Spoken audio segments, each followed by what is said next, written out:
My name is Elizabeth Anderson. Everyone calls me Betty. I just turned 65, but I still feel young at heart. I've been living alone since I lost my beloved husband George 3 years ago, but I don't have time to feel lonely. Even after retiring from my 40-year career as an elementary school teacher, I keep busy with local volunteer work and my book club. My motto is, life is a continuous learning experience. George used to laugh and say, "You can't stop being a teacher, even in retirement, can you?" My greatest joy is spending time with my son Michael and his family.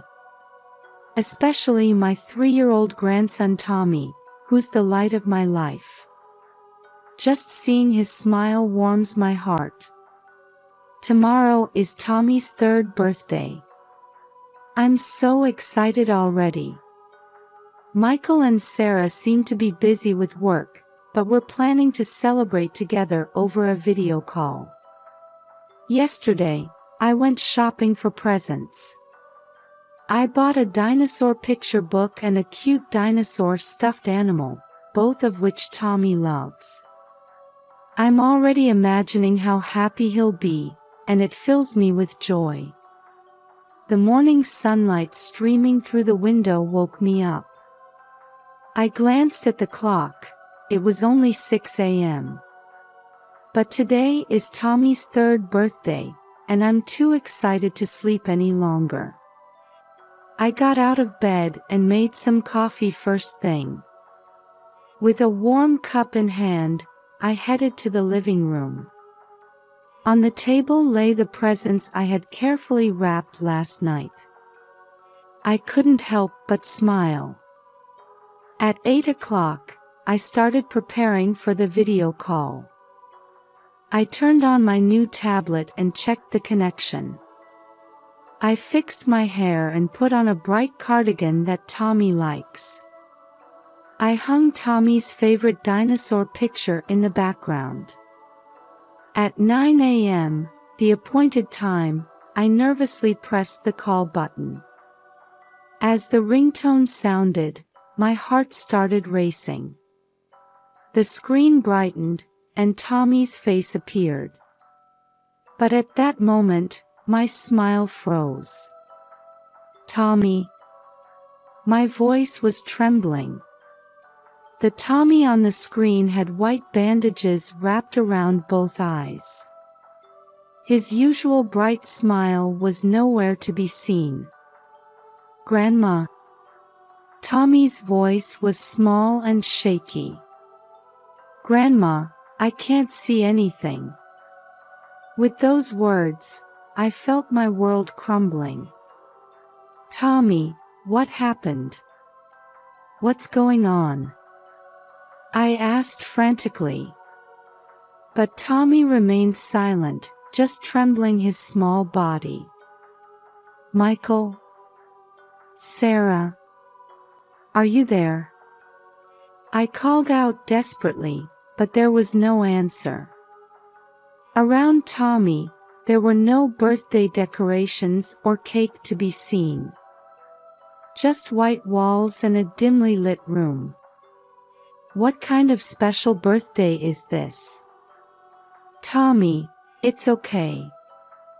Grandma's coming right away, all right?" Tommy nodded faintly at my words. The video call suddenly cut off. I tried calling back, but couldn't get through. As my mind went blank, I immediately decided to take action. With shaking hands, I grabbed my car keys and rushed out of the house. It's a 3-hour drive to Michael's house. On the way, I called Michael and Sarah's cell phones multiple times, but neither answered. Anxiety and fear spread through my chest, but I told myself I needed to stay calm for Tommy's sake. 3 hours later, I arrived at Michael's house. I knocked on the front door, but there was no response. Tommy? It's Grandma, I called out, and I heard a faint noise. Deciding it was an emergency, I used the spare key I had been given before to enter the house. In the dim interior, I found a frightened Tommy. Grandma. Tommy ran towards me, crying. It's okay, Tommy. You're safe now. I hugged my grandson tightly. I carefully removed the bandages from Tommy's eyes. Fortunately, there didn't seem to be any major injuries, but there were bruises around his eyes. Anger welled up inside me, but right now, calming Tommy down was the priority. Tommy, let's go home with Grandma, I said gently while quickly packing his things. Before getting in the car, I called the police and Child Protective Services, briefly explaining the situation. Following their instructions, I decided to move Tommy to a safe place. As I drove, my resolve solidified. What should I do next to uncover the truth and protect Tommy? It's going to be a long night. By the time I brought Tommy back to my house and finally settled him down, it was late into the night. After gently tucking him into bed, I returned to the living room, feeling almost crushed by heavy fatigue and anxiety. Gazing out the window, I desperately tried to figure out what to do next. I still couldn't reach Michael and Sarah. Where on earth were they?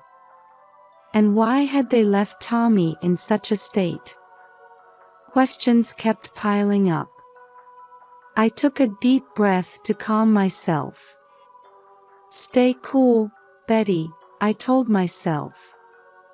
From my years of teaching experience, I knew the importance of remaining calm in difficult situations.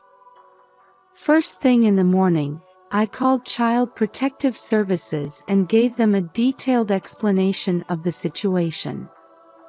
They responded quickly, arranging for a social worker to visit my home that same day.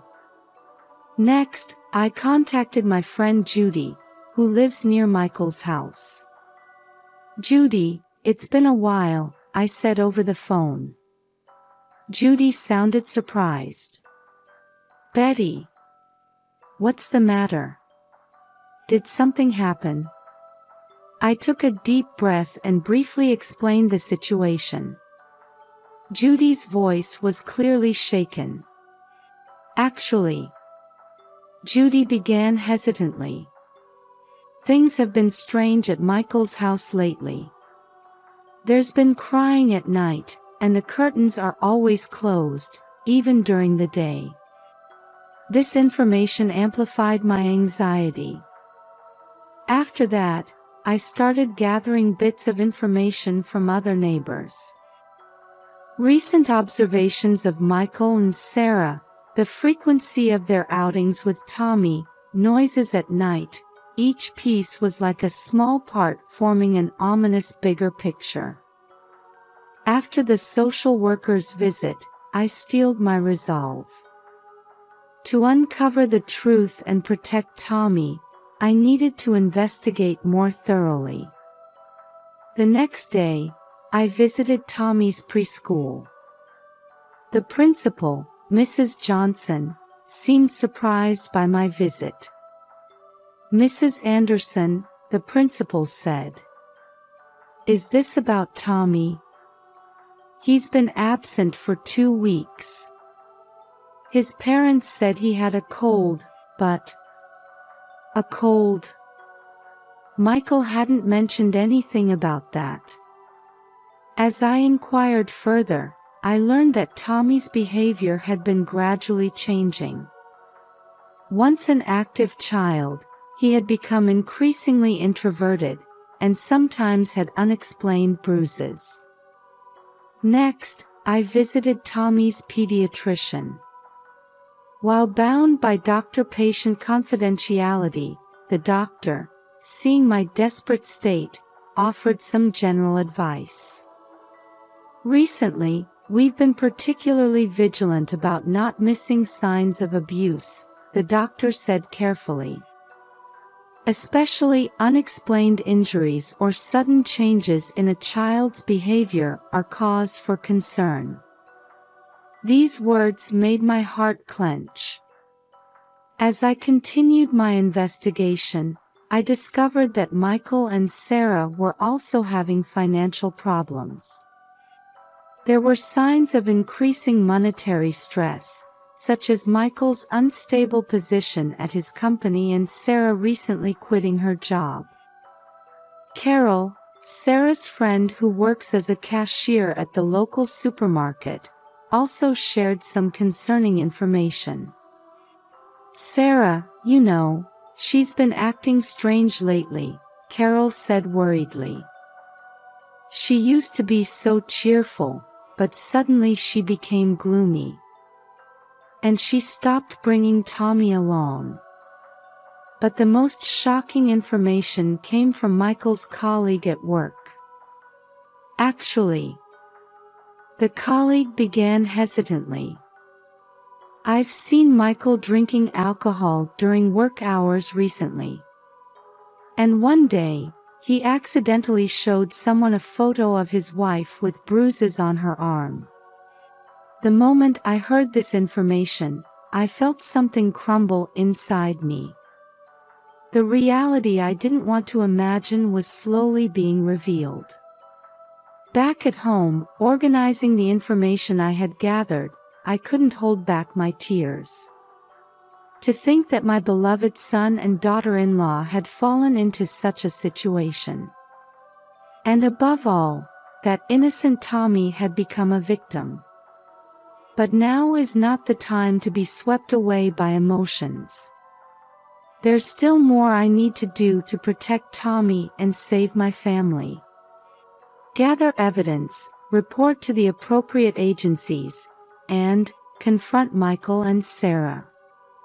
Looking out the window, I renewed my determination. I intend to do everything in my power to overcome this ordeal and rebuild our family. Faced with the mountain of information I had collected, I let out a deep sigh. Scattered across the table were notes, photographs, and copies of medical records. The reality these pieces of evidence pointed to was far beyond my imagination. How did it come to this? I muttered, reviewing the documents again. Records of Tommy's injuries, testimonies of Michael's drinking, statements from friends suggesting Sarah's depression. All the pieces were pointing to a painful truth. I decided that to handle this situation properly, I needed expert advice. I contacted Jeanette, a longtime friend and retired lawyer. "Betty, this is serious," Jeanette said as she looked through the documents. "There's a high possibility of child abuse. Legally speaking." As I listened to her explanation, I took notes frantically. Child Protective Services, temporary custody orders, and potential criminal charges.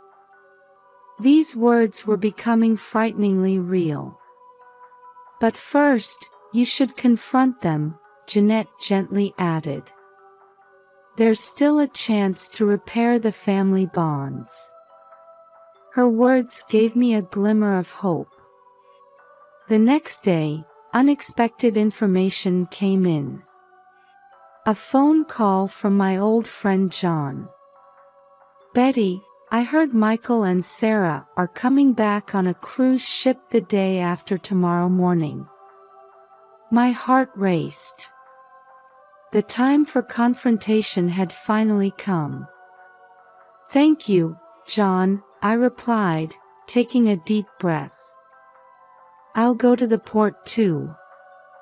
After hanging up, I started preparing.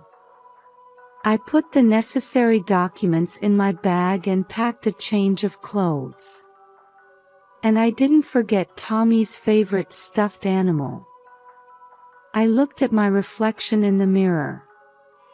My face looked tired, but my eyes showed strong determination. "I'm ready to meet you," I murmured to the mirror. As the night deepened, I spent a sleepless night. In my mind, the scene of tomorrow's confrontation played over and over. Anger and sadness, and above all, a strong desire to save my family, all intermingled. The next day, as a final preparation, I spent precious time with Tommy. The bruises around his eyes were fading, but the wounds in his heart were still not healed. "Tommy, let's go meet Daddy and Mommy with Grandma, okay?" I spoke gently. Tommy looked anxious but nodded slightly. "Are Daddy and Mommy angry?" Tommy's small voice made my heart ache. "It's all right, Tommy. Grandma's here with you." I hugged him tightly. Imagining the journey to the port, I kept reminding myself, stay calm, but firm. With love, but without compromise. The weight of the documents in my bag tells the gravity of this situation. But even heavier is the importance of this confrontation that could determine the future of our family. Tomorrow morning, we'll head to the port. There, we'll face the truth that has been hidden for so long. And no matter how painful it may be, I believe it will be the first step in repairing our family bonds. All right, everything's ready. I took a deep breath and closed my eyes, preparing for tomorrow. Passengers are disembarking one after another from the cruise ship that has arrived at the port. My eyes are desperately searching for Michael and Sarah. Holding Tommy's small hand tightly, my heart is pounding fiercely. And then, finally, I saw them. "Michael! Sarah!" I called out loudly. The moment they turned around, I could see their expressions freeze. As soon as they saw Tommy, the color drained from their faces. "Mom?" Michael's voice cracked. "Why are you here with Tommy?" Sarah was at a loss for words, just standing there with her mouth open. "Grandma, I'm scared," Tommy trembled, clutching the hem of my dress. People around us started to notice our situation, looking on with interest. The tension was palpable in the air. "You're going to explain everything," I said quietly, but in a strong tone. Michael looked around and said anxiously, "Not here. Too many people watching." "Then where should we talk?" I pressed, not backing down. At that moment, several police officers appeared in a corner of the port. They must have been dispatched in response to the Child Services report. Michael and Sarah's faces turned pale. As they tried to run away, I grabbed their arms firmly and said, "You can't run anymore. It's time to tell the truth." The police intervened and guided all of us to a quiet room. There, the shocking truth was revealed. Michael let out a deep sigh and began to speak. "Mom, we couldn't take it anymore." Sarah continued, crying, "The stress from work, the debts, and... Does that give you the right to abuse Tommy?" My voice was shaking with anger. Michael covered his face and said with a choked voice, "At first, it was just scolding. But gradually, it escalated. One day, I impulsively..." Michael's voice broke off. I pushed Tommy hard. He fell and hit his eye. I was overwhelmed by a complex mix of emotions, anger, sadness, and love for my grandson. Why didn't you ask me for help? My voice was trembling. We were ashamed, couldn't tell anyone. Michael's answer made my heart ache. The police officers were watching the situation with stern expressions, but one female officer was gently talking to Tommy. It's okay now, Tommy. You're safe, she said. At those words, Tommy's body seemed to relax a little. Michael and Sarah were arrested, and Tommy was placed under the protection of Child Protective Services. Witnessing the breakdown of my family, my heart was in turmoil. However, I couldn't help but feel a slight relief that Tommy's safety was now assured. Epilogue. 6 months have passed since then. Michael and Sarah received suspended sentences and are participating in a strict rehabilitation program. Ironically, they ended up being exposed to the public eye they had feared so much. Tommy came to live with me, and day by day, we're working on healing his heart and body. Grandma, can we go to the park today? Tommy asks at the breakfast table. The wounds around his eyes have healed, and his smile is slowly returning. Of course, Tommy, I smile at him gently. The road to rebuilding our family is long and difficult, but I haven't given up hope. Michael and Sarah are sincerely reflecting on their actions and, while receiving counseling, are trying to gradually repair their relationship with Tommy. Betty, thank you so much, Sarah said tearfully during a recent visit. If you hadn't taken action, we would have sunk into a bottomless pit.